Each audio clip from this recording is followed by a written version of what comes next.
years, respectable workers and dedicated anarchists. They were attempting to dispose of some anarchist leaflets when they were arrested on a charge of armed robbery and murder. Their names were Nicola Sacco and Bartolomeo Vanzetti. Oh, Sacco Vanzetti, oh, Sacco Vanzetti, Sacco, Sacco Vanzetti, I just want to sing your name. The state's evidence was flimsy, and the witnesses for the prosecution gave confused and contradictory testimony. Sacco and Vanzetti proclaimed their innocence, but they were convicted and sentenced to death. Appeal after appeal was denied.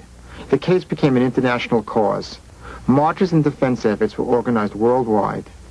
But on August 23, 1927, the state of Massachusetts, which had condemned Sacco and Vanzetti as violent and dangerous men, mobilized 500 heavily armed policemen to suppress protests and electrocuted the two Boston anarchists.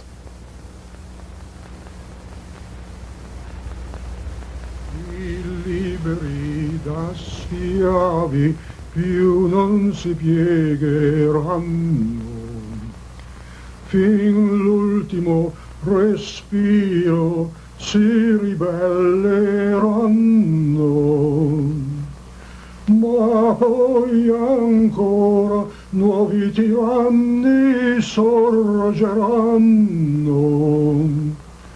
finché nel mondo dittatori vivranno.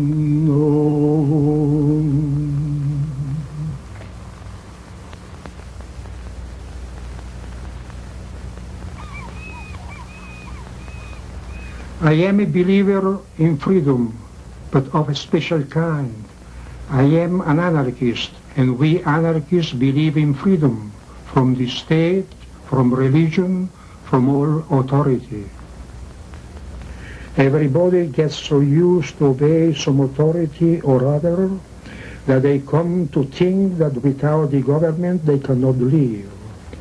And when they hear the anarchists saying that you must be the ruler of yourself, you must be the master of yourself, you must be able to organize your own life without the authority of the government, they think that the anarchists are crazy, and naturally they get scared, getting the notion that without the shepherd to lead the sheep, it would be chaos, confusion, anarchy.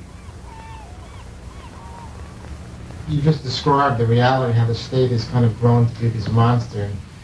And you've been an anarchist, you deserted the army, 64 years old. You mentioned before that they're the last of a generation of anarchists. What's your feeling about that? I mean, do you feel like you represent the kind of generation of anarchism and radicalism that's gone? Oh no, anarchism will always be the same. There might be variation between one anarchist and the other anarchist according to the generation in which they live. But the principle is there. What about your generation of anarchists? I mean, well, our generation of is all dead, but not the principle. The principle that we had 3 generations ago is the same. They are the same principle today. Do you see people now carrying on? We still, we want the people to be able to rule themselves, and the new generation has the same principle. There is no difference between the other one. The only thing that our generation was a generation of hungry people, hungry working people, peasant, hungry workers. Why now today, even the working people, in the at least in the industrial cities, in the industrial nation, they live better than the bourgeois of our generation were living.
anarchy begins with the mind, and American minds for generations have been programmed totally the opposite direction.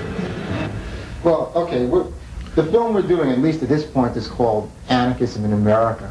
Now, where do you think you fit into this film? We fit into this film because we, in our own way, are trying to break down rules, like be them not just written laws, but mental laws, social mores, and American attitudes that have slowly turned this into one of the greediest countries in the world. Not to try and over categorize, but what are you trying to do, with your music? The bottom line in America, at least, is we like to get people to think for themselves. We don't come out and say, this is our opinion, think like us or it's not cool. No, what we're saying is, this is our opinion, judge it for what you will, but for Christ's sakes, have an opinion. Welcome to 1984. Are you ready for the Third World War? You will meet the secret police. They'll draft you and they'll draft terrorists. You'll go private to boot camp. But since you get it, then you are bad. Put your brain for a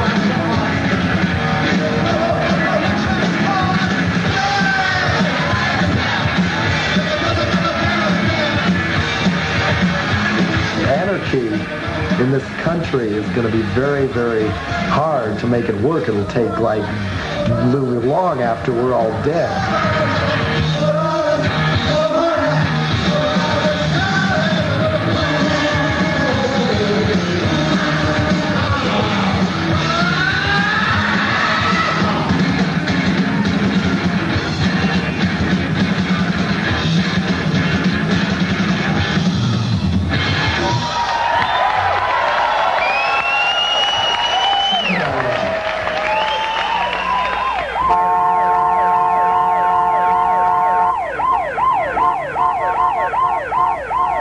I don't believe that one can practice anarchism in this society.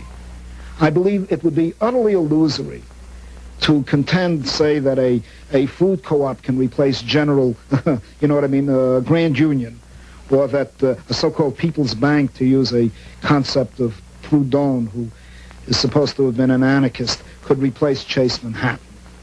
Nor do I think that one can go around living a holier-than-thou ethical life, that essentially amounts to an ongoing guilt trip against other people.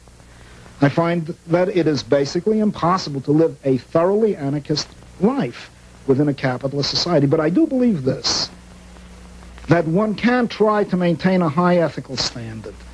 And that is one of the beautiful things about anarchism, that it brings ethics into socialism instead of mere science into socialism, such as Marx does. That one can live an ethical life.